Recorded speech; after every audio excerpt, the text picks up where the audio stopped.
मला असं वाटतं, माझं ठाम मत आहे की मनुष्य जन्माचा उद्देश हाच आहे. पण नेमकं देवाला कसा भक्त आवडतो? खिरीसारखा भक्त देवाला आवडतो आणि मिरचीसारखा भक्त देवाला आवडत नाही. धर्म कशाला म्हणा? धर्म म्हणजे विचार, धर्म म्हणजे आचार. कोणताच धर्म हा द्वेष करण्यास शिकवत नाही. आणि जगद्गुरु तुकोबाराय म्हणतात, धर्माची ते मूर्ती, पाप पुण्य तुझे हाती. आणि भक्त फार भोळा असतो आणि भगवंताला असा एकनिष्ठ आणि भोळा भक्त फार आवडतो. विरह म्हणजे ती जी तडफड तुम्ही आता आम्हाला सांगितली, तो विरह कसा समजून सांगता येईल? जर प्रेमात विरह निर्माण झाला आणि दुःख होत नसेल तर ते प्रेम खोटं आहे. मूर्तीपूजा नेमकी का करावी? केवळ मूर्तीत देव आहे असं मान्य हे झालं अज्ञान. परंतु तो मूर्तीतही आहे हे मानून निष्कपट भावनेने जर सेवा केली तर नक्कीच साक्षात भगवंताचं दर्शन झाल्याशिवाय राहणार नाही. कबीर म्हणतात ना की मी आहे तर हरी नाही आणि हरी आहे तर मी नाही. शरणागत झालो तेने मीपणा मुकलो. जो शरणागत होतो ना तो मीपणाला मुकतो. संसाराकडून अध्यात्माकडे जाणं म्हणजेच भोगाकडून योगाकडे जाणं आहे. वारंवार जन्म आणि मरणाच्या याच्यात अडकणं म्हणजे संसार आहे. आणि याच्यातून ज्याची सुटका होती तो भक्त होतो. नमस्कार मंडळी, मी क्रांती बावने. आजच्या पॉडकास्टमध्ये आपले सहर्ष स्वागत आहे. अध्यात्म म्हटलं की भक्ती येते, श्रद्धा येते, ज्ञान येतं, पण त्यासोबत येतात मान्यता. आजकाल लोक मान्यतांवर श्रद्धा ठेवायला लागलेत, तो भाग वेगळा. अध्यात्माचा नवा आयाम नव्या भाषेतून मांडला की तो आजच्या पिढीला सहजच कळेल. मग त्यामध्ये धर्म, भक्ती, ज्ञान अशा विविध विषयांवर आज आपण चर्चा करणार आहोत. ज्यांच्यासोबत चर्चा करणार आहोत त्या पल्लवी जायबाई अर्थातच श्री पल्लवी यांचं आपण आजच्या पॉडकास्टमध्ये स्वागत करूया. रामकृष्ण हरी. रामकृष्ण रे. मला ऐकायला आवडेल की तुमचा आध्यात्मिक प्रवास कसा राहिलाय आतापर्यंतचा? आमच्या घरामध्येच आमची ही चौथी पिढी आहे. म्हणजे माझे पणजोबा, माझे आजोबा, माझे वडील आणि आम्ही. तर आमच्या घरामध्ये वारकरी परंपरा आहे. वारीला जाणं, रोज नित्यनेमाचा हरिपाठ घेणं, भजन करणं, कीर्तन करणं आणि रोज गाथा आणि ज्ञानेश्वरीचं वाचन होतं. त्यामुळे लहानपणापासून वडिलांच्या सानिध्यात मी माझ्या जास्त राहिले. तर त्यांनी आम्हाला हे शिकवलं की आयुष्यामध्ये अध्यात्म किती महत्त्वाचं असतं. माणूस कितीही मोठा झाला, ज्ञानाने असो, संपत्तीने असो, अधिकाराने असो, परंतु जर अध्यात्म नसेल तर माणसाचं आयुष्य वाया गेल्यासारखंच आहे. बरोबर. म्हणून लहानपणापासूनच हरिपाठ घेणं, नामजप करणं यामध्ये मला रस आहे. आणि यानंतर जेव्हा जसं जसं मी मोठी होत गेले तसं तसं ज्या गवळणी आहेत, विरहिणी आहे, भक्ती आहे, प्रेम आहे, ते मला खूप जास्त आवडत गेलं आणि मी वाचन करण्यास सुरुवात केली. आणि वाचनातून मला अजून त्यामध्ये रस जाणवायला लागला आणि त्यानंतर माझा असा प्रवास सुरू झाला. छान. संत तुकाराम महाराज म्हणतात, सुख पाहता जवा पाडे, दुःख पर्वता एवढे. म्हणजेच सुख जरी छोटं वाटत असेल तरी दुःख खूप पर्वता एवढं असतं. आणि ह्या ओळीमध्ये मनुष्याच्या आयुष्याचा एक गूढ अर्थ दडलेला आहे. तर मला तुमच्याकडून ऐकायला आवडेल की मनुष्याला दुःख आणि सुख का जाणवतं? खरं तर सुख आणि दुःख या मानवी मनाच्या कल्पना आहेत. एखादी गोष्ट प्राप्त होणं म्हणजे सुख आणि एखादी गोष्ट न मिळणं म्हणजे दुःख. म्हणजे मानवी मनानं अशी कल्पना केलेली आहे की एखाद्या गोष्टीची उणीव जर माझ्या आयुष्यात असेल ना, ती गोष्ट जर मला मिळणार नसेल ना तर तेच माझ्यासाठी दुःख आहे. आणि एखादी गोष्ट जर मला प्राप्त झाली ना तर तेच माझ्यासाठी सुख आहे. परंतु ती दुःखाचा जो हे काळ असतो आणि सुखाचा जो काळ असतो ना तो फार क्षणिक असतो. खरं तर सुख दुःखाच्या पलीकडे एक अवस्था असते, तिला आनंद म्हणतात. आणि आनंद हा दीर्घकाळ टिकणारा असतो. खरं तर सुख आणि दुःखाला कारण हे माणसाचं अज्ञान आहे. जेव्हा ज्ञानरूपी प्रकाश माणसाच्या आयुष्यात येतो तेव्हा खऱ्या अर्थाने आपण आनंद स्वरूप होतो. जर माणसाचं मन समाधानी असेल, तुकोबाराय म्हणतात, चित्त समाधान तरी विष वाटे सोने. म्हणजे चित्त समाधान असेल तर विष सुद्धा सोन्यासारखं आहे. पण जर मन असमाधानी असेल, मन तळमळ करत असेल तर माणसाच्या आयुष्यात कोणतीही वस्तू असू द्या, कोणताही भोग असू द्या, माणसाला आनंद किंवा सुख मिळणार नाही. चित्त तळमळे म्हणजे चित्ताची जी तळमळ असते ना ती माणसाला खूप जास्त दुःख देते. म्हणजे तुकोबाराय त्यांच्याच पुढच्या चरणामध्ये असं म्हणतात की चित्ताच्या तळमळे चंदनेही अंग पोळे. म्हणजे चित्त जर तळमळ करत असेल आणि चंदनाचा लेप जरी लावला तरी त्याचा काही फायदा होणार नाही. आणि मग आता हे मन जर शांत करायचं असेल या मनाला सुख दुःखातून बाहेर काढून आनंदाकडे न्यायचं असेल तर त्यासाठी एकदम साधा आणि सोपा उपाय म्हणजे भगवत स्मरण आहे, भगवंताचं नाम आहे. जो कोणी नामस्मरण करत जातो त्याचं मन शांत होत जातं आणि मग भगवंत सांगतात तसं, तू मन हे मीची करी माझी हे भजनी प्रेम धरी. मग माणसाचं आयुष्य आनंद स्वरूपच आहे. एक असा प्रश्न येतो की आजकाल धर्मांच्या नावावर विविध आपल्याला संकल्पना बघायला मिळतात. कधी कोणता पंथ असतो, कधी कोणता संप्रदाय आहे, पण खऱ्या अर्थाने संतांच्या दृष्टीने धर्म कशाला म्हणा? धर्म म्हणजे विचार, धर्म म्हणजे आचार. कोणताच धर्म हा द्वेष करण्यास शिकवत नाही. संत परंपरेमध्ये सुद्धा सांगितले की वैष्णवाचा धर्म म्हणजे विष्णुमय जग वैष्णवांचा धर्म, भेदाभेद भ्रम अमंगळ. जिथे भेदाभेद होतो, जिथे द्वेष केला जातो, त्यासारखी अमंगळता कुठेच नाही. खरं तर धर्म हा आपल्याला नीतिमत्ता शिकवतो, धर्म हा आपल्याला प्रेम करायला शिकवतो. परंतु आजकाल धर्माच्या नावावर इतरांचा द्वेष करणं, इतरांना वाईट पद्धतीने वागवणं असं सुरू आहे. ज्यांनी धर्माला जागवण्यासाठी आणि धर्माचं रक्षण करण्यासाठी स्वतःचे प्राण पणाला लावले अशी व्यक्ती वेगळीकडे आहे, आणि ज्या धर्माच्या नावावर लोकांचा द्वेष करत आहेत ते लोक वेगळीकडे आहेत. खरं तर वारकरी संप्रदायामध्ये धर्माला फार विशेष स्थान आहे. धर्म रक्षणासाठी भगवंत अवतार घेतो, धर्माचं रक्षण करण्यासाठी संत जन्म घेतात. म्हणून धर्म हा फार व्यापक विषय आहे. कोणत्या तरी माणसांच्या जमातीमध्ये धर्माला बांधता येत नाही. वारकरी संप्रदाय आणि धर्म यांचा संबंध कसा सांगता येईल? वारकरी संप्रदायामध्ये पांडुरंग परमात्मा हे दैवत आहे. म्हणजे संतश्रेष्ठ माऊली ज्ञानोबारायांपासून ते जगद्गुरू तुकोबारायांपर्यंत सर्व संतांना पूजलं जातं. गीता भगवंताने अर्जुनाला सांगितली आणि त्या गीतेचंच टीकेत रूपांतर हे माऊली ज्ञानोबारायांनी केलं, तीच ज्ञानेश्वरी. आता गीता भगवंताने अर्जुनाला का सांगितली? कारण जेव्हा युद्धाच्या प्रसंगी अर्जुन शांत झाला होता, स्तब्ध झाला होता, धर्म काय कळत नव्हतं, कोणता निर्णय घ्यावा कळत नव्हतं, मन मोहाने ग्रासलेलं होतं, तेव्हा भगवंत उभे राहिले आणि भगवंतांनी जे ज्ञान सांगितलं तेच म्हणजे गीता. आणि त्या गीतेचंच टीकेत रूपांतर केलं, ती म्हणजे ज्ञानेश्वरी. हा धर्मग्रंथ आहे आणि वारकरी संप्रदाय या धर्मग्रंथाचा अभ्यास करतो. वारकरी संप्रदाय धर्म जपतो, वारकरी संप्रदाय धर्माचं रक्षण करतो. आणि जगद्गुरू तुकोबाराय म्हणतात, धर्माची ते मूर्ती पाप पुण्य तुझे हाती. भगवान परमात्मा धर्माची मूर्ती आहे आणि तेच आराध्य दैवत वारकरी संप्रदायाचं आहे. वारकरी संप्रदाय आणि धर्माचा संबंध नाही असं म्हणणं म्हणजे अंध व्यक्तीने सूर्याचं वर्णन केल्यासारखंच आहे. म्हणून धर्म रक्षावयासाठी करणे आटी आम्हासी. धर्म रक्षणासाठी संत स्वतःच्या जीवाची आटी करतात आणि लोकांना धर्म मार्गाकडे लावतात. असं आजकाल जाणवायला लागलंय की आज दुःख खूप वाढलंय, लोकांची मनं अस्थिर आहेत, मन रिकामं वाटलंय, तुटल्यासारखं वाटतंय, पाप खूप वाढलंय है ना. कोणीच कोणालाच चांगल्या भावाने आजकाल बघत नाही. कधीतरी संत श्रेष्ठ बोलून गेलेलेत की कधीतरी कलियुग येईल है ना. तर हेच ते कलियुग का ज्याचं वर्णन संतांनी केलेलं आहे, आणि आजच्या काळामध्ये त्या कलियुगाचा प्रभाव खूप जास्त जाणवतोय का? आता आधुनिक युगामध्ये लोकांचे विचार बदलत आहेत, लोकांचं आचरण बदलतंय. म्हणजे तुमच्या असण्यापेक्षा तुमच्या दिसण्याला जास्त महत्त्व दिलं जातं. त्यानंतर या मधल्या काही काळामध्ये ज्या घटना घडल्यात त्या इतक्या विचित्र आहेत, मनाला दुखवणारे आहेत की विकृती वाढत चालली आहे. विचार राहिला नाहीये, आचार राहिला नाहीये. संपत्ती कमवण्यासाठी कोणत्याही थराला लोक जात आहेत. नीतिमत्ता, विचार, प्रामाणिकपणा, सत्य याला महत्त्व नाही. महत्त्व आहे ते तुमच्या संपत्तीला. संतांनी श्रीमद भागवतामध्ये वर्णन केलेलं आहे की कलियुग कसं असेल. कलियुगामध्ये विश्वास राहणार नाही, कलियुगामध्ये माणूस माणसावर प्रेम करणार नाही, माणूस एकमेकांचा विश्वासघात करेल. आणि या सगळ्या गोष्टी आत्ताच्या काळामध्ये जास्त जाणवायला लागलं.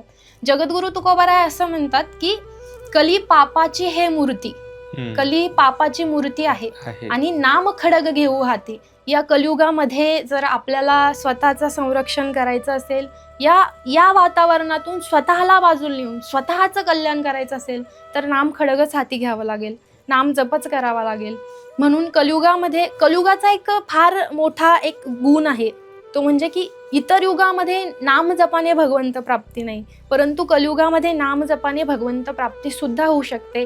आणि तुम्ही म्हणालात की कलियुगाचा प्रभाव जाणवतोय का, तर जे वर्णन श्रीमद भागवतामध्ये आलेलं आहे त्यातल्या बऱ्याचशा गोष्टी आताच्या काळामध्ये घडत आहेत. ऋतूमध्ये बदल झालेले आहेत, लोकांच्या विचारांमध्ये बदल झालेला आहे, लोकांचा कल भोगाकडे वाढला आहे. म्हणून असं म्हणण्यास हरकत नाही की कलियुगाचा प्रभाव जाणवतोय. अर्थातच आता कलियुग सुरू आहे, बरोबर. संतांच्या वाणीमधून, त्यांच्या अभंगामधून अशी एक गोष्ट आहे की जी उमटताना दिसून येते, ती म्हणजे एकनिष्ठा. एकनिष्ठा असेल तर भक्त आणि भगवंत त्याला एकनिष्ठ व्यक्तीला लगेच दर्शन देतो, असं मी ऐकलंय. एकनिष्ठेबद्दल काय काय सांगू शकता तुम्ही? रामायणातील एक प्रसंग आहे. जेव्हा युद्ध सुरू होतं तेव्हा गंधमाधव नावाचं एक छोटं माकड खेळत खेळत कुंभकर्णाजवळ गेला आणि कुंभकर्णाने त्याला उचललं आणि त्याला म्हटलं की एकदा तू मी रावणाचा आहे असं म्हण, तुझा प्राण वाचेल, एकदा म्हण. तेव्हा ते माकड कुंभकर्णाला म्हणतं, मी रावणाचा म्हणून जगणार नाही, परंतु रामाचा म्हणून मरायला सुद्धा तयार आहे. मी रामाचाच आहे, मी रामाचाच आहे, मी रामाचाच आहे असं ते माकड म्हणतं. आणि त्या क्षणी कुंभकर्ण त्याचा गळा दाबतो आणि रक्ताच्या चिरकंड्या सगळीकडे उडतात. याला म्हणतात एकनिष्ठता. भक्त स्वतःचा प्राण सुद्धा पणाला लावतो, परंतु एकनिष्ठता ढळू देत नाही. की शतखंड माझी होईल रसना, जरी या वचना पालटेनं. माझ्या जिभेचे शेकडो तुकडे होत जर मी या वचनाला पालटलो तर. ही आहे एकनिष्ठता. म्हणजे एखाद्या स्वार्थासाठी प्रेम करणं वेगळं, एखादी वस्तू मिळवण्यासाठी प्रेम करणं मिळणं, परंतु जिथे उद्देशच प्रेम करण्याचा आहे तिथे अनन्यता असतेच, तिथे एकनिष्ठता असतेच. आणि भक्त फार भोळा असतो आणि भगवंताला असा एकनिष्ठ आणि भोळा भक्त फार आवडतो. जसं आपण आता भक्तांबद्दल बोलले तसेच अनेक संत आज आपल्याला बघायला मिळतात. पण कसं ओळखायचं, कसं जाणून घ्यायचं की खरे संत कोण आहेत? खऱ्या संतांना ओळखणं हे फार अवघड आहे. हो, कारण आपण ज्या दृष्टीने माणसांकडे बघतो ती आपली संसारिक दृष्टी असते. एखाद्याचं दिसणं, एखाद्याचे कपडे, त्याने घातलेल्या माळी, यावर आपण संतांना आपण म्हणतो ना जज करतो, ठरवतो. पण संत असे नसतात. काही संतांची विदेही अवस्था असते, त्यांना ओळखणं फार फार कठीण असतं.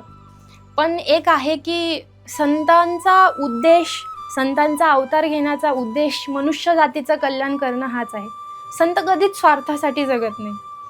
मग आपण कोणाला संत मानावं, तर जो व्यक्ती कोणताच स्वार्थ न ठेवून दुसऱ्यांचं कल्याण करतो, जो कोणताही दिखावा करत नाही किंवा मी काहीतरी करतोय असं दाखवत नाही. जगद्गुरु तुकोबाराय म्हणतात, मुखी बोले ब्रह्मज्ञान, म्हणे धन आणि मान. मुखाने ब्रह्मज्ञान बोलतो, परंतु मनामध्ये धन आणि मानाची अपेक्षा आहे. ऐसियाची करिता सेवा, काय सुख होय जीवा. अशाची सेवा केल्यानंतर मनुष्याला सुख मिळणार नाही, उद्धारही होणार नाही. मग कलियुगामध्ये असेच लोक जास्त झालेले आहेत की जे बाह्य वेश घेतात, लोकांना फसवतात, ढोंगी भक्ती आपण म्हणतो ना, ढोंगीपणाने भक्ती करतात आणि लोकांच्या भावनांशी खेळतात. म्हणून मनुष्याने विचार करून संतांजवळ गेलं पाहिजे. बाह्य वेशावरून जर आपण एखाद्या व्यक्तीला संत म्हटलं आणि संपूर्ण आयुष्य त्याच्यावर समर्पित केलं, त्या व्यक्तीला आपल्या आयुष्यात उच्च स्थान दिलं, तर आपल्या आयुष्याचं वाटोळ व्हायला वेळ लागणार नाही. संत हे जगाच्या उद्धारासाठी जन्म घेतात. संतांनी जगाच्या उद्धारासाठी अनेक ग्रंथ लिहून ठेवलेले आहेत. ज्ञानेश्वरी आहे, गाथा आहे, एकनाथ महाराजांचे भागवत आहे, अनेक ग्रंथ आहे. त्या शब्दांनाच आपण संत मानावं, त्या शब्दांनाच आपण गुरु मानावं आणि त्या शब्दांच्या मार्गावर चालावं. संत आपल्याला शोधत येतील, संतांना आपल्याला शोधण्याची गरज नाही. सत्पुरुषांची संगतच सत्संग आहे का? हो. संत असं म्हणतात, म्हणजे जगद्गुरु तुकोबारायच आपल्या अभंगात हे मागतात की हेची दान देगा देवा, तुझा विसर न व्हावा, गुण गाई न आवडी, हेची माझी सर्व जोडी, न लगे मुक्ती धन संपदा, संत संग दे सदा. की मला मुक्ती नको, मला धन नको, पण मला संत संगती दे. सत्नाची संगत दे. संतांच्या संगतीमध्ये ज्ञानही आहे, वैराग्यही आहे आणि सर्वात महत्त्वाचं म्हणजे प्रेम आहे. संत संगती मिळाली म्हणजे भगवंतच मिळाल्यासारखं आहे. बरोबर, 100%. आपण आज या काळामध्ये विविध प्रकारचे भक्त बघतो. वेगवेगळ्या पद्धतीने भक्त आपल्या देवाची काळजी करतो, भक्ती करतो. पण नेमकं देवाला कसा भक्त आवडतो? यासाठी एक प्रसंग सांगता येईल की विठ्ठलनाथ गोस्वामी यांना काही भक्तांनी विचारलं की भगवंताला कोणता भोग म्हणजे नैवेद्य प्रिय आहे. तर तेव्हा त्यांनी सांगितलं की भगवंताला खीर प्रिय आहे आणि भगवंताला मिरची आवडत नाही. मग त्यांनी विचारलं की या मागचं रहस्य काय की भगवंताला खीर आवडते आणि मिरची आवडत नाही. तेव्हा त्यांनी सांगितलं की खिरीसारखा भक्त देवाला आवडतो आणि मिरचीसारखा भक्त देवाला आवडत नाही.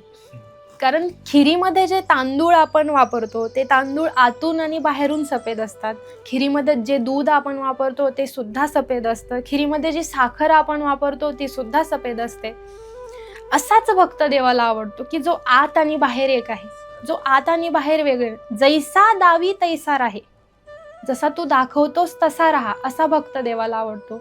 आणि मिरची ही बाहेरून लाल दिसते, सुंदर दिसते, परंतु तिच्या आतमध्ये ती वेगळ्या रंगाची असते, असा भक्त देवाला आवडत नाही.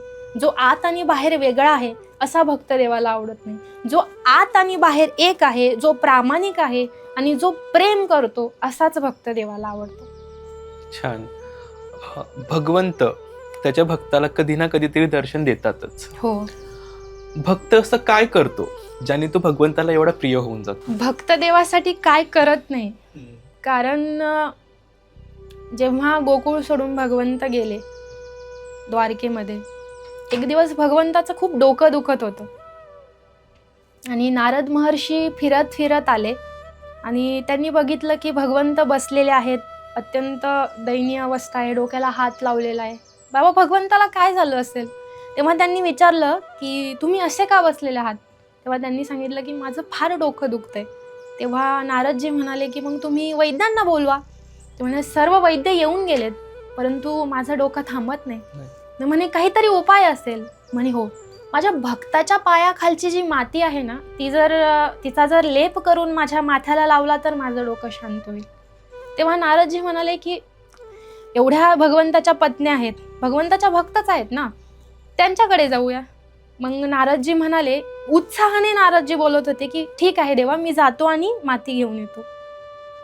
16,108 भगवंताच्या बायका आहेत. सुरुवात रुक्मिणीपासून झाली ते शेवटच्या पत्नीपर्यंत. आम्ही भगवंताला आमच्या पायाखालची माती कशी द्यावी? आम्हाला नरकात जावं लागेल, आम्ही ते पाप करणार नाही. सगळ्यांचं एकच उत्तर आलं.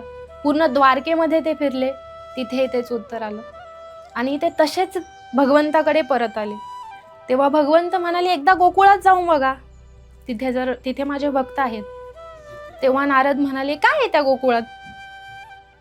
ते गवळी आहेत, ते गोपाळ आहेत, त्यांच्या पायाखालची माती. तेव्हा भगवंत म्हणाले एकदा जाऊन तर बघा. तेव्हा नारदजी आपलं भजन करत करत गोकुळात गेले. गवळणी नेहमी सारख्या बसलेल्याच होत्या. गवळणींचा एकच धंदा कृष्ण कृष्ण आणि कृष्ण. कारण भगवंत गेल्यानंतर त्या विरहपीडेने त्रस्त होत्या आणि विरहपीडेमध्ये त्यांना भगवंताच्या गुणगानाशिवाय पर्याय नव्हता. ते तिथे गेले आणि त्यांनी सांगितलं की भगवंताचं डोकं दुखत आहे, भगवंताला अत्यंत त्रास होत आहे. तेव्हा गवळणी म्हणाल्या मग यावर उपाय काय?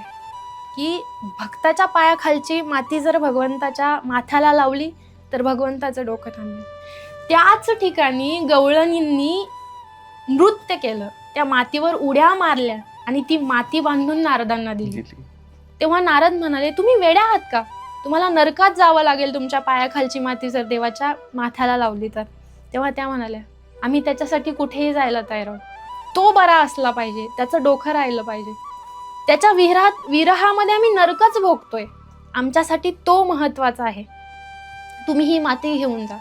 हे आहे प्रेम, ही आहे भक्ती. आणि भक्त देवासाठी काहीही करायला तयार असतो, कारण तिथे उद्देश फक्त आणि फक्त प्रेम करणं असतं. प्रेम ही संकल्पना शब्दात मावत नाही आणि बुद्धीने देखील ती समजून घेता येत नाही.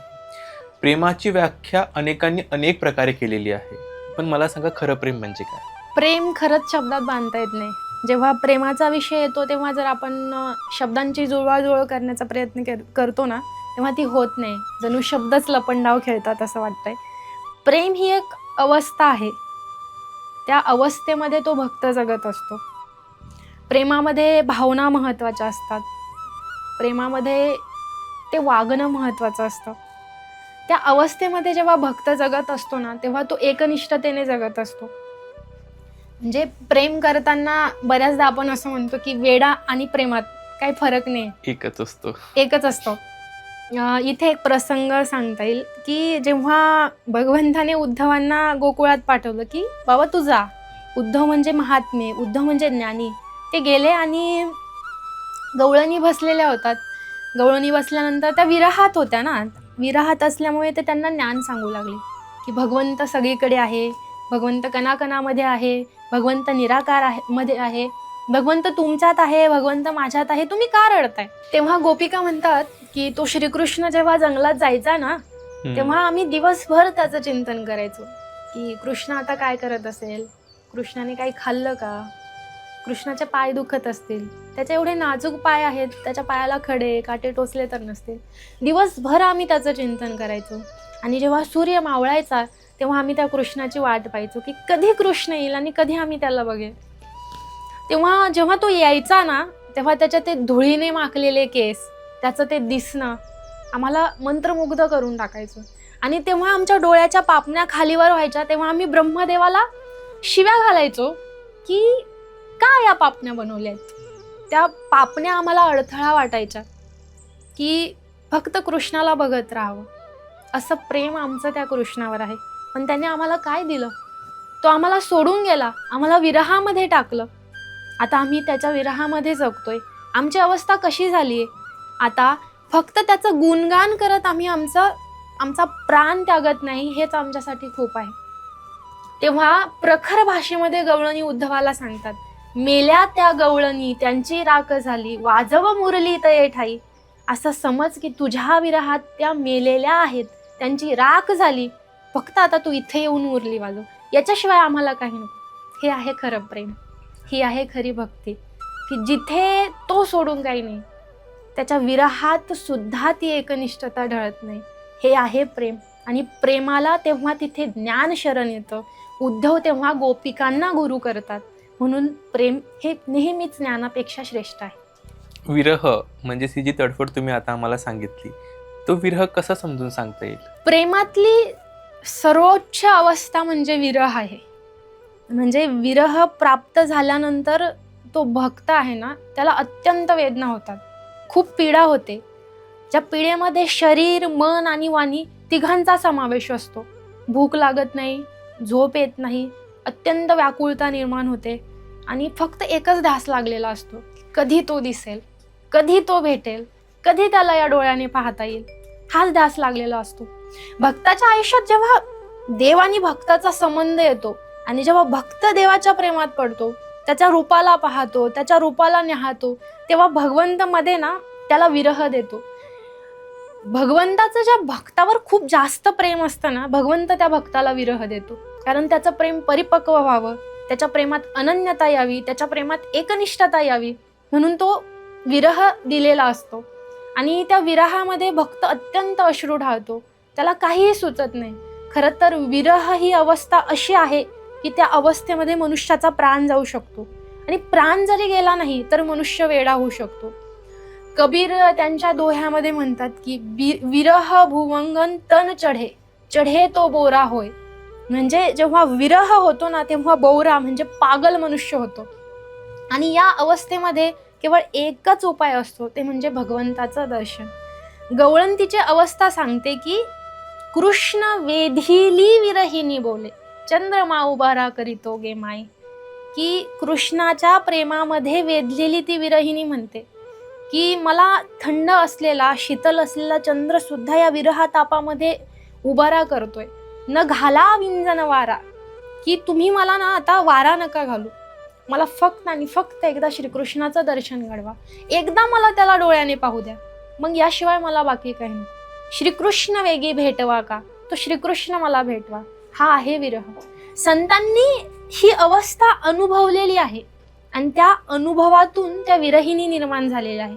माऊलींची एक विरहिणी आहे. माऊली म्हणतात की पडिले दूरदेशी मज आठवे मानसी, नको नको हा वियोग कष्ट होता ती जीवासी. दीन तैसी रजनी झाली गे माये, अवस्था लावून गेला अजून का नाही. की तू मला तुझ्या प्रेमात पाडलंय, परंतु तू मला आता हा विरह दिलाय आणि तुझ्या या विरहामध्ये मला काही चांगलं वाटत नाही. दिन तैसी रजनी झाली गे माय, दिवसासारखीच माझी रात्र झाली आहे. मला झोप येत नाही, मला भूक लागत नाही, मला तुला बघावं वाटते, मला या अवस्थेत असं सोडू नको, असं माऊली आपल्या त्या विरहिणीमध्ये सांगतात. आणि बाप रखमा देवीवरा असं म्हणून भगवंताला पुकार करतात. भगवंताला म्हणतात की तू मला आज तुझं दर्शन दे. आणि हा जेव्हा विरह भक्तामध्ये निर्माण होतो तेव्हा भगवंताला आतून आनंद होतो की माझा भक्त माझ्याशी एकनिष्ठ आहे, माझा भक्त माझ्याशी अनन्य आहे. खरं तर प्रेमामधली विरह ही अवस्था आपल्या अनन्यतेची साक्ष देतो, आपल्या प्रेमाची साक्ष देतो. जर प्रेमात विरह निर्माण झाला आणि दुःख होत नसेल तर ते प्रेम खोटं आहे, पण विरह झाला आणि अत्यंत व्याकुळता होत असेल तर ते प्रेम खरं आहे. अर्थातच विरहामुळेच प्रेम पूर्ण होतं असं म्हणता येईल का? हो, कारण विरहामुळेच प्रेमाला महत्त्व आहे. एक उदाहरण इथे सांगता येईल की एक दृष्टांत मी वाचला होता की नवीन विवाह झालेलं जोडपं होतं आणि काही विदेशात कामाला जाण्याच्या निमित्ताने त्या पत्नीला एकटीला घरी राहायला लागत होतं. तेव्हा तिच्या पतीने तिला एक फोटो दिला की तू या फोटोसोबत राहा, जशी तू माझ्याशी बोलते तसं या फोटोसोबत बोल, मी काही दिवसामध्ये परत येईल. आणि तो माणूस निघून गेला.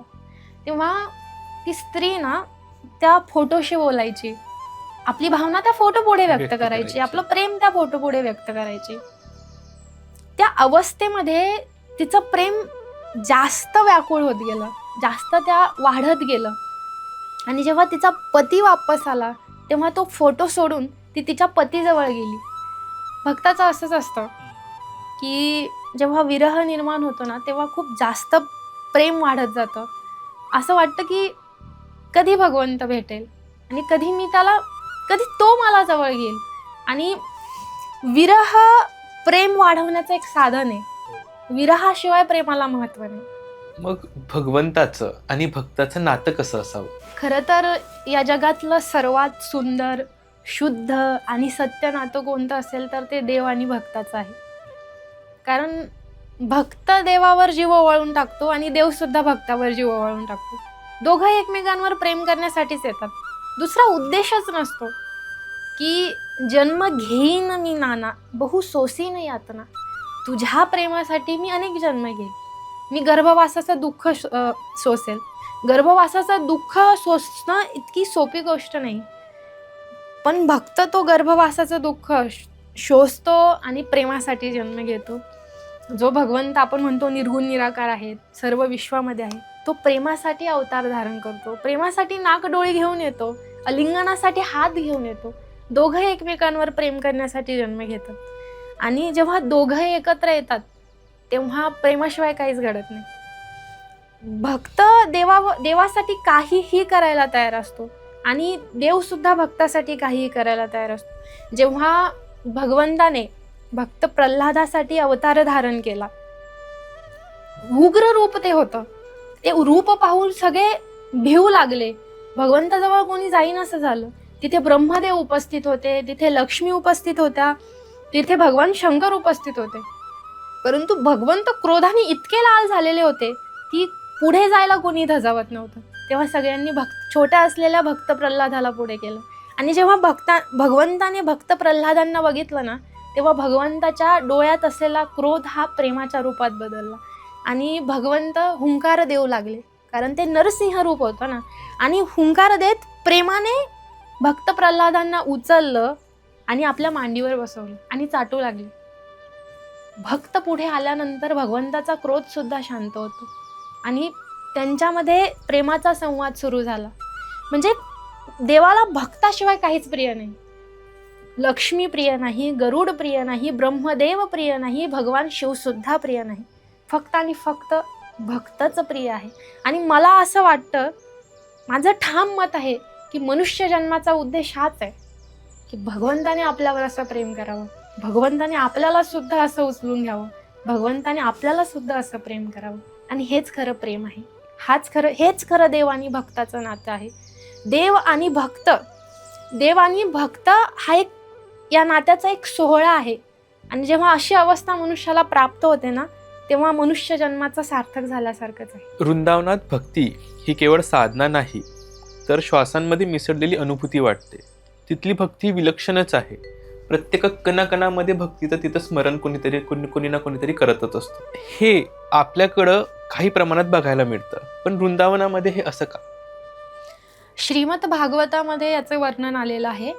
जेव्हा नारद महर्षी पृथ्वी भ्रमणासाठी खाली आले होते, तेव्हा प्रयाग अनेक तीर्थक्षेत्र ते फिरले आणि फिरत फिरत ते वृंदावनामध्ये आले. आणि वृंदावनामध्ये आल्यानंतर त्यांना एक तरुण स्त्री दिसली आणि 2 वृद्ध माणसे दिसली. आणि ती स्त्री अश्रू ढाळत होती. तिच्या मनामध्ये व्याकुळता आणि पीडा निर्माण झालेली होती आणि ती जोराजोराने रडत होती.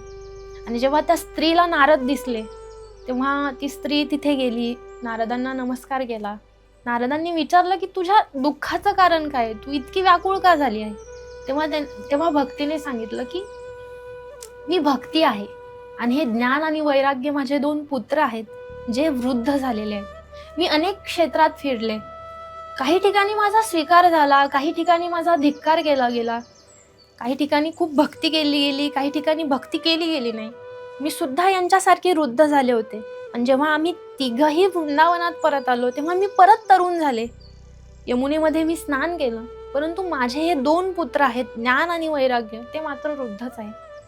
महर्षी काहीतरी करा आणि मला या समस्येतून बाहेर काढा.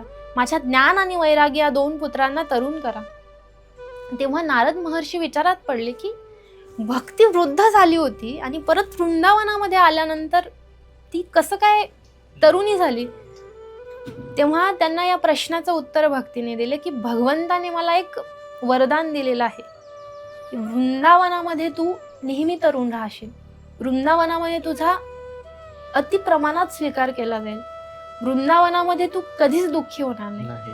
हे भगवंताचं वरदान आहे. त्यासोबत 2 दास्या, भुक्ती आणि मुक्ती या 2 दास्या भगवंताने भक्तीला दिल्या होत्या, परंतु त्या मूर्त रूपात इथे राहिल्या नाही. त्या अमूर्त मूर्तात इथे राहिल्या आणि ज्ञान आणि वैराग्य यांना नंतर त्या वृद्धापणातून सुटका मिळाली. परंतु वृंदावनामध्ये भक्ती जास्त प्रमाणात केली जाते, कारण ते भगवंताचं वरदान आहे. भगवंताची पावलं तिथे लागली आहेत, भगवंत तिथे खेळलाय आणि भगवंत तिथे प्रेमासाठी आणि भक्तीसाठी आलाय. म्हणून कशीही व्यक्ती असू द्या, जर ती एकदा वृंदावनात गेली ना आणि एकदा थोडंसं चित्त एकाग्र केलं ना, भक्ती त्याला नक्कीच लिंगन देईल. भक्ती नक्कीच त्याचा स्वीकार करेल. म्हणून ज्याला असं वाटत असेल ना माझ्या आयुष्यात प्रेम यावं, माझ्या आयुष्यात भक्ती यावी, त्याने एकदा तरी वृंदावनात जावं. आपण आता आजकाल बघतो ईश्वराला पूजण्याचे अनेक मार्ग आहेत. त्यापैकी एक म्हणजे मूर्तीपूजा. त्याला प्रामुख्याने प्राधान्य पण दिलं जातं आणि मूर्तीपूजेतून आपण आपल्या ईश्वराकडे लवकर पोचतो असं मी ऐकलंय. मूर्तीपूजा नेमकी का करावी? काही लोकांचं असं म्हणणं आहे की मूर्तीपूजा करू नये, पण निर्गुण निराकार असलेला भगवंत कुठेतरी त्याचं प्रतीक असावं ना, कुठेतरी त्याच्याशी संवाद साधण्याचं माध्यम असावं ना, की प्रत्येक कणाकणात ईश्वर आहे, तुमच्यात आहे, माझ्यात आहे, प्रत्येक सजीव निर्जीवात त्याची संजीवंत आहे. मग तो मूर्तीत नाही का? तो मूर्तीतही आहे ना. बरोबर. मग कुठेतरी त्याचा विग्रह घेऊन त्याचं एक प्रतीक समजून तिथे सेवा केली जाते. ती सेवा केवळ त्या मूर्तीची नसते, ती सेवा भगवंताची असते. ती मूर्ती केवळ एक माध्यम असते भगवंतापर्यंत पोहोचण्याचं. भगवंताची पूजा केली जाते, भगवंताला अंघोळ घातली जाते, भगवंताला नैवेद्य दाखवला जातो, भगवंताला शयन केलं जातं. ही सगुण भक्ती झाली. तिथे भाव महत्वाचा असतो, तिथे भक्ती महत्वाची असते. माझा देव स्नान करतो, माझा देव नैवेद्य ग्रहण करतो, माझा देव निद्रा सुद्धा घेतो. तो 28 युगापासून उभा आहे, त्याचे सुद्धा पाय दुखतात असा भक्ताचा भाव असतो. भक्त त्याचे पायही दाबतो. मूर्तीचे पाय दाबणं हे अज्ञान आहे, परंतु तो भाव ठेवून जेव्हा त्या मूर्तीचे पाय दाबले जातात ना, आणि जर शुद्ध भाव असेल ना, त्या हाताचा स्पर्श भगवंताला होतो. म्हणून केवळ मूर्तीत देव आहे असं मान्य हे झालं अज्ञान, परंतु तो मूर्तीतही आहे हे मानून निष्कपट भावनेने जर सेवा केली तर नक्कीच साक्षात भगवंताचं दर्शन झाल्याशिवाय राहणार नाही. कुठेतरी प्रतीक असावं. म्हणून खरं तर जो निर्गुण निराकार आहे, ज्याला डोळे नाही, कान नाही, नाक नाही, भक्तच त्याला साकार करतो. तुकोबाराय म्हणतात ज्याला रूप नाही, आकार नाही, आम्ही तो भक्तीने साकार केला. आम्ही त्याची भक्ती करून त्याला साकार व्हायला लावलं. खरं तर देवाला भक्ताशिवाय महत्व नाही, भक्तामुळे देवाला महत्व. म्हणून भाव ठेवून, भक्ती ठेवून भगवंताच्या विग्रहाचं नक्कीच पूजन करावं. एक कथा आहे की रामकृष्ण परमहंस ते जेव्हा माता कालीच्या मूर्तीची पूजा करायचे तेव्हा अक्षरशः काली माता त्यांना येऊन दर्शन द्यायची. मूर्तीपूजेचा कळस मी माझ्या आयुष्यामध्ये वाचला असेल तो हे रामकृष्ण परमहंसांचीच कहाणी आहे. ठीक आहे. तर मला वाटतं की हाच मूर्तीपूजेचा कळस की त्यांनाही माता कालींनी साक्षात येऊन दर्शन दिलं. खरंच माहिती आहे का, भावाला खूप महत्व आहे. की जेव्हा मीराबाई जेव्हा नाचायच्या ना देवाच्या प्रेमामध्ये, घुंगरू घालून नाचायच्या, पग घुंगरू बांध मीरा नाची रे, की राणी आहे ना, राजाची मुलगी आहे, भगवंताच्या प्रेमामध्ये त्या नाचत नाचत कधी बाहेर यायचं त्यांना कळत नव्हतं, कारण देहाच्या पलीकडे ती अवस्था होती. जेव्हा त्या नाचायच्या तेव्हा संसारिक दृष्टीने पाहणारे जे लोक होते ते म्हणायचे, काय नाचते ही, हिला काही भान आहे का.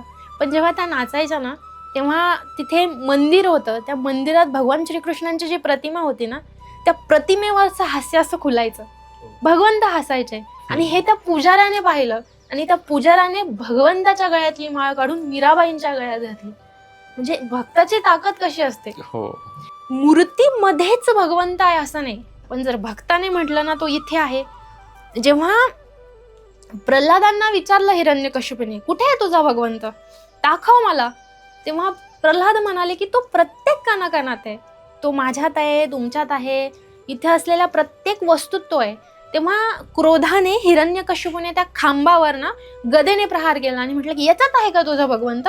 म्हणजे हो, याच्यातही आहे. आणि भगवंताला प्रार्थना केली आणि भगवंत त्या खांबातून प्रगट झाले. भगवंत त्या खांबात नव्हते, पण प्रल्हाद म्हटले ना यात आहे म्हणून तिथून प्रगट झाले. भक्तासाठी देव काहीही करू शकतो. मला तुम्हाला विचारायचं आहे की खरं कीर्तन म्हणजे काय, आणि असं ते कोणतं कीर्तन आहे जे भगवंतापर्यंत अर्थातच पोहोचतं. जगद्गुरु संत तुकोबाराय म्हणतात, कीर्तन करावे तैसे करोनी दाबावे. म्हणजे नुसतं अभंग सांगणं, त्याचा अर्थ सांगणं म्हणजे कीर्तन नाही. तुम्ही जे कीर्तन करत आहात ना, जे तुम्ही लोकांना उपदेश करता ते तुम्ही स्वतः आचरण करता का, तुमचं आचरण तेवढं आहे का. जर तुम्ही लोकांना उपदेश करत असेल तर तुम्ही सुद्धा ते आचरण केलं पाहिजे, कारण ते शब्द साधारण शब्द नाहीत, संसार जाऊन उभे राहिलेले ते शब्द आहेत. तुकोबारायांनी स्वतःचा संसार जाळला तेव्हा गाथा उभा राहिला. ज्ञानोबारायांनी अनेक त्याग केले, आईवडिलांपासून दूर गेले, लोकांचा त्रास सहन केला, पण ज्ञानेश्वरी लिहिली. ते शब्द साधारण शब्द नाही. मनात वेगळा भाव ठेवून कोणीही कीर्तन करेल, पण तसं आचरण करून जो कीर्तन करेल तो भगवंताला प्रिय असतो. एक प्रसंग आहे एकनाथ महाराजांच्या आयुष्यातला, की एक स्त्री आपल्या बालकाला घेऊन एकनाथ महाराजांकडे जाते आणि म्हणते, बाबा हा फार गुळ खातो, तुम्ही याला सांगा की गुळ खाऊ नको. तेव्हा एकनाथ महाराज म्हणाले की 2 दिवसांनी याला घेऊन ये. 2 ते 3 दिवसांनी. तेव्हा ती स्त्री गेली आणि 2 ते 3 दिवसांनी त्या बालकाला घेऊन आली. आणि तेव्हा एकनाथ महाराजांनी सांगितलं की बाळा गुळ खाऊ नये, गुळामुळे असे असे अपाय होतात. एकनाथ महाराज त्याच क्षणी सांगू शकले असते, परंतु तेव्हा ते गुळ खात होते. 2-3 दिवस त्यांनी गुळाचा त्याग केला, त्यांनी गुळ सोडला आणि त्याच्यानंतर त्या मुलाला उपदेश केला. म्हणजे जेव्हा आपण एखादी गोष्ट आचरण करतो तेव्हाच आपल्याला उपदेश करण्याचा अधिकार असतो. मनामध्ये धन आणि मानाची अपेक्षा ठेवून कीर्तन घडत नाही. संतांनी स्वतःचा प्राण त्या शब्दासाठी वेचलेला आहे. आणि कलियुगामध्ये माणसाच्या आयुष्याचा उद्धार कीर्तनामुळे होते. कीर्तन चांग होय अंग हरिरूप. जर का खऱ्या अर्थाने कीर्तन घडलं तर मनुष्य शरीर सुद्धा हरिरूप होऊ शकतं. आणि कीर्तनामध्ये भगवंताच्या लीला, भगवंताचं रूप, भगवंताचं दिसणं, नाम याचंच वर्णन झालं पाहिजे. इतर गोष्टी सांगितल्या पाहिजे नाही, कारण इतर गोष्टी सांगून मनोरंजन होऊ शकतं, तो काळ तेवढा चांगला जाऊ शकतो, पण माणसाचा उद्धार होऊ शकत नाही. म्हणून कीर्तन परंपरा ही फार श्रेष्ठ दर्जाची परंपरा आहे. जसं संतांनी सांगितलं तसंच कीर्तन घडलं पाहिजे. ज्या भगवंतापर्यंत हे कीर्तन पोचतं त्या भगवंताचं स्वरूप कसं आहे, तो कसा आहे भगवंतासारखं सुंदर काहीच नाही. म्हणजे संतांनी त्याच्या सुंदरतेचं वर्णन केलंय की सुंदर ते ध्यान उभे विटेवरी. पण ना त्याला पाहण्यासाठी ती दृष्टी लागते, त्याला पाहण्यासाठी तो भाव आणि ते प्रेम लागतं, तेव्हाच तो दिसतो.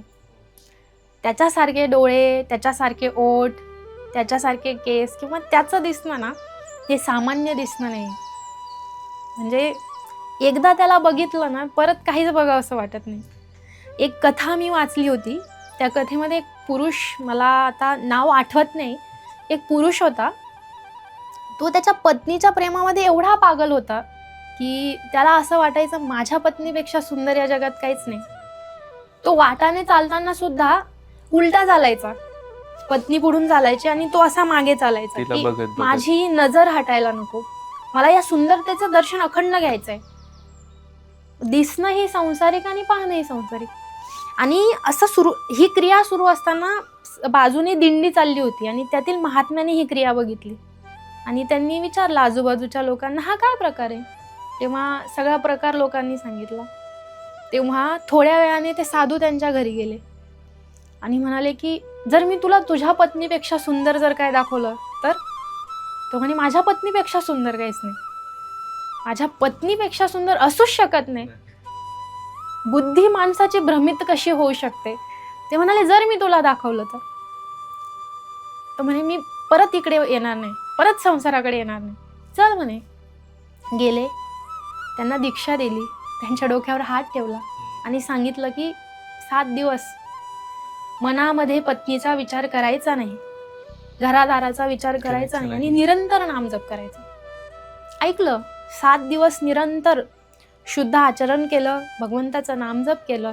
भगवंताचा विग्रह पुढे होता आणि 7व्या दिवशी जेव्हा डोळे उघडले तेव्हा साक्षात भगवंत पुढे होतं आणि भगवंताला पाहून डोळ्यातून अश्रू बाहेर येत होते की इतकं सुंदर कोणी असू शकतं. त्याच्यानंतर परत ती व्यक्ती घराकडे गेली नाही, भगवंताच्या प्रेमामध्ये वेळ झाली. म्हणजे आपण जोपर्यंत त्याला पाहत नाही, जोपर्यंत त्याचा अनुभव घेत नाही, तोपर्यंत आपण बाहेरच्या गोष्टीत रमणार आहे.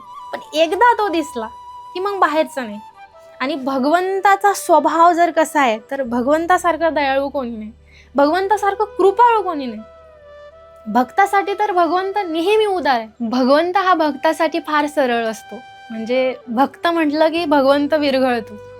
जिथे भक्त आहे तिथे भगवंत आहेच आहे. पण जो मनुष्य संशयी वृत्तीचा आहे, जो अविश्वासी आहे ना, अशासाठी भगवंत म्हणजे काळ आहे. भगवंत अशा व्यक्तीसाठी फार भयंकर आहे. म्हणजे संशय माणसाला अध्यात्माकडे वळू देत नाही. पण जर भक्ती असेल, विश्वास असेल, श्रद्धा असेल ना, तर भगवंत फार सरळ आहे, फार सोपा आहे. रोज एकदा तरी जर भगवंताला म्हटलं ना मला एकदा भेट, मला तुला पाहायचंय, मला तुझी भक्ती प्राप्त व्हावी, मला तुझा नामजप करायचंय, तुम्ही काहीच करू नका, फक्त हे 4 वाक्य रोज म्हणत राहा. आपोआप तुमच्यामध्ये ते येऊन जाईल आणि एक ना एक दिवस नक्की भगवंताचा साक्षात्कार झाल्याशिवाय राहणार नाही. कारण भगवंत भक्तासाठी सरळ आहे, भक्तासाठी कृपाळू आहे. महाभारतामध्ये योगेश्वर परमात्मा कृष्ण जेव्हा अर्जुनाला सांगतात की अरे मामेकम शरणम व्रज, मला तू शरणी ये, म्हणजे मी तुझे सगळे पाप धुवून टाकेल आणि हे याच्यासाठी तू निश्चिंत राहा, त्या शरणागतीबद्दल तुम्ही आम्हाला काय सांगू इच्छिता? शरणागत झालो त्याने मीपणा मुकलो. जो शरणागत होतो ना तो मीपणाला मुकतो, म्हणजे अहंकाराला मुकतो. परमार्थामध्ये अहंकार अत्यंत घातक आहे. एखादी गोष्ट मी प्राप्त करेल, संसारामध्ये असं म्हणू शकतो आपण की मी मोठा बंगलो मिळवेल, मी असं असं पद मिळवेल, मी एवढी संपत्ती मिळवेल, हा अहंकार संसारात कामी येतो. परंतु अध्यात्मामध्ये असा अहंकार चालत नाही. अध्यात्मामध्ये प्रामाणिकपणा लागतो, अध्यात्मामध्ये भगवंतासाठी शरणागती लागते. मी मिळवेल म्हटलं की तिथेच संपलं, तिथेच मनुष्य मुकला. परंतु जेव्हा भक्त साधना करतो, प्रयत्न करतो आणि आतमध्ये तळमळ असते ना की भगवंताची कृपा व्हावी, अनेक प्रयत्न करून, अनेक साधना करून जेव्हा काहीच प्राप्त होत नाही ना, तेव्हा भक्त शरण जातो. तेव्हा भक्त भगवंताचा आश्रित होतो आणि भगवंताला मागतो की माझे आचार पाहू नको, माझे विचार पाहू नको, माझी साधना पाहू नको, माझी पात्रताही पाहू नको, पण माझा स्वीकार कर, मला सांभाळ. माझ्यात किती ज्ञान आहे, माझ्यात किती वैराग्य आहे किंवा किती भक्त आहे याचं मोजमाप तू करू नको, पण माझा स्वीकार कर, मी तुला शरणागत आहे, मी तुझा आश्रित आहे. तेव्हा असा भक्त जेव्हा भगवंताकडे जातो ना, तेव्हा भगवंत त्याचा फार लवकर स्वीकार करतात. कारण शरणागत आणि आश्रित झालेला भक्त याच्यात अहंकार उरत नाही. याच्यामध्ये काय म्हणते त्याला, मीपणा, की मी काहीतरी करतोय, करतेपणाचा जो अहंकार असतो ना तो उरत नाही. माझ्या आयुष्यात घडणाऱ्या घटना, माझ्या आयुष्यात जे काही कर्तृत्व आहे ती सगळी भगवंताची कृपा आहे, माझं काही नाही. म्हणून शरणागताच्या आयुष्यात आलेले विघ्न, त्या विघ्नांचा सहार भगवंत करतो. पण जो अहंकारानं जातो ना त्याला त्या विघ्नांमध्ये अनेक त्रास भोगावा लागतो, त्या विघ्नाचा सामना त्याला स्वतः करावा लागतो. परंतु शरणागतासाठी तसं नसतं. जगद्गुरु तुकोबाराय म्हणतात ना की शरणागता देव राखे, एरा वाखे विघ्नांचे. शरणागताला देव राखतो आणि इतरांना मात्र विघ्नांना सामोरं जावं लागतं. कबीर म्हणतात ना की मी आहे तर हरी नाही आणि हरी आहे तर मी नाही. आम्हाला जर तुम्ही थोडक्यात आध्यात्मिक आणि सांसारिक अहंकार याच्यातला फरक समजून सांगितला तर आम्हाला आवडेल. आध्यात्मिक आणि संसारिक अहंकार अशी संकल्पना नसू शकते. अहंकार हा अहंकारच असतो, पण संसारामध्ये अहंकार फायदेशीर ठरतो, परंतु अध्यात्मात अहंकार कधीच फायदेशीर नसतो. कारण संसार हा बाह्य गोष्टींसाठी आहे आणि अध्यात्म हे आतल्या गोष्टींवर चालतं, की आतून किती विचार शुद्ध आहे, आतून किती कमी विकार आहेत, आतून किती निर्मळता आहे, आतून किती भाव आहे, किती सरळपणा आहे, याला महत्त्व आहे. अहंकार हा अध्यात्मासाठी घातक आहे, परंतु संसारासाठी तो घातक नाही, संसारासाठी तो फायदेशीर आहे.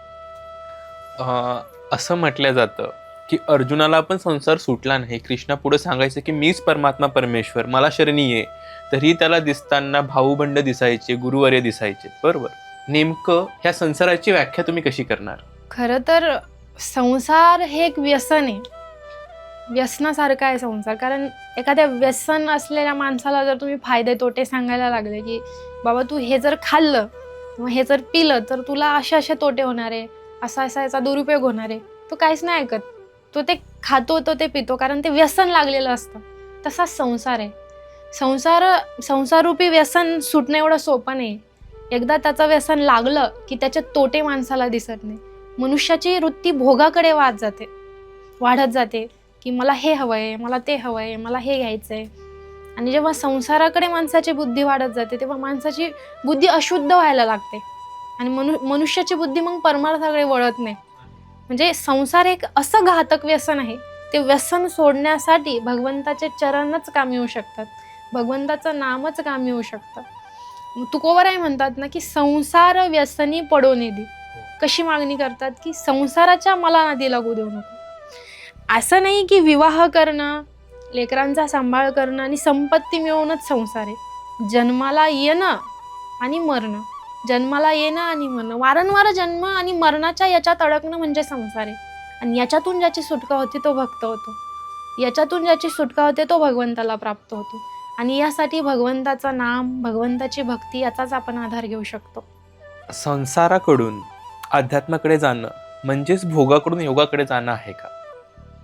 हो, की संसाराकडून खरं तर आपण संसारातच याच्यासाठी आलेलो असतो की आपण हो. योगाकडे जावं. बरोबर. आणि योगाकडे जावं म्हणजे भगवंताकडे जावं. भगवंताकडे पोहोचण्याचे अनेक मार्ग आहेत. योग आहे, ध्यान आहे, नाम आहे, भक्ती आहे, परंतु सोपा मार्ग हा भक्ती आहे. भक्तीने तो फार सुलभ आहे. म्हणजे एखाद्या ठिकाणी तुम्हाला पोहोचायचं असेल तर तुम्ही ज्या साधनाने लवकर जाऊ शकतो ते साधनच तुम्ही निवडाल. म्हणून भक्ती निवडली तर भगवंत फार जवळ आहे. आपण प्रेम पाहिलं, भक्ती पाहिली, धर्म पाहिला, अजून विविध गोष्टींवर चर्चा केलं. पण ह्या सर्वांमधून माणूस आत्मसाक्षात्काराकडे कसा पोहोचू शकतो आणि आत्मसाक्षात्काराला शब्दांमध्ये कसं मांडता येईल? खरं तर कोणत्याही गोष्टीपर्यंत जेव्हा मनुष्याला पोहोचायचं असतं तेव्हा कुठून तरी सुरुवात करावी लागते. एकदमच आपण एखाद्या गोष्टीपर्यंत पोहोचू शकत नाही. तसंच आत्मसाक्षात्कार करून घेण्यासाठी भगवंताच्या नामाचा आधार घ्यायचा, भगवंताच्या भक्तीचा आधार घ्यायचा. आणि आत्मसाक्षात्कार होण्यासाठी सर्वात महत्त्वाची जर भूमिका कोणाची असेल तर ती सद्गुरूंची. सद्गुरूंच्या कृपेशिवाय आत्मसाक्षात्कार होत नाही. सद्गुरूंचा अनुग्रह झाल्याशिवाय भगवंताचा साक्षात्कार होत नाही. आत्मसाक्षात्कार होणं म्हणजे काय तर मी कोण आहे हे ओळखणं म्हणजेच आत्मसाक्षात्कार. मी स्त्री आहे, मी पुरुष आहे, मी शरीर आहे, मी मन आहे, मी बुद्धी आहे, हे झालं अज्ञान. परंतु जेव्हा ज्ञानाकडे मनुष्य वाटचाल करतो आणि जेव्हा त्याचं दर्शन आपल्याला होतं तेव्हाच तोच आत्मसाक्षात्कार आहे. आणि हे मला असं वाटतं, जर आपण असं म्हटलं की प्रयत्नातून साध्य होईल, तर परत अहंकारावर प्रश्न येतो. शरणागतीतूनच साध्य होईल. जर माऊलींच्या चरणाशी आपण गेलो, माऊलींजवळ जाऊन अश्रू ढाळले, तर माऊली फार कृपाळू आहेत. माऊली कृपा करणार. माऊली आपल्याला जर साक्षात भगवंताचं दर्शन घडून आणून देऊ शकतात, तर आत्मसाक्षात्कार काही मोठी करून गोष्ट देऊ नाही. शकतात. नक्कीच आत्मसाक्षात्कार होईल. परंतु देवासोबतच सद्गुरूंवर श्रद्धा असली पाहिजे, सद्गुरूंची सेवा करत आली पाहिजे. म्हणून देवासोबतच सद्गुरूंची सुद्धा सेवा करावी. कायेनं, वाचेनं आणि मनानं सद्गुरूंना शरण जावं. ते नक्कीच आपल्याला उचलून घेतील, ते नक्कीच आपल्याला कुरवाळतील आणि आत्मसाक्षात्कारही प्राप्त होईल. आज आपण बरंच आध्यात्मिक ज्ञान प्राप्त केलेलं आहे. अशाच विविध ज्ञानप्राप्तीसाठी, अशा विविध संकल्पना जाणून घेण्यासाठी ह्या चॅनलला अवश्य सबस्क्राईब करा. धन्यवाद. रामकृष्ण हरी.